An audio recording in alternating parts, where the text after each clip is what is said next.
আমি আজকে আপনাদের সাথে শেয়ার করব কাঁচা কাঁঠাল ভুনা কিংবা কাঁচা কাঁঠালের তরকারিও বলতে পারেন।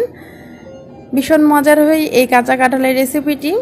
আমরা সবাই কম বেশি রান্নাটি করতে পারি, তারপরে যারা নতুন রাঁধুনি তাদের জন্য আমার আজকের রেসিপি।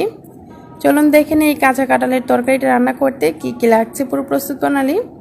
আমি এখানে একটা ছোটো সাইজের কাঁচা কাঁঠালকে ঠিক এরকম টুকরো করে নিয়ে ভালো করে ধুয়ে ডুবো পানিতে ভাপিয়ে নিয়েছি।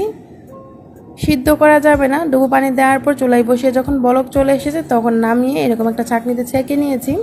সামান্য হলুদ দিয়ে ভাপিয়ে নিয়েছিলাম, তাই এইরকম হলুদ হয়েছে। টুকরোগুলো ঠিক এরকম করতে হবে তা না, আপনার পছন্দ মতো ছোটো বড়ো করতে পারেন। আর বিচিগুলোর উপরের যে খোসাটা সেটা ভালো করে পরিষ্কার করে নিতে হবে।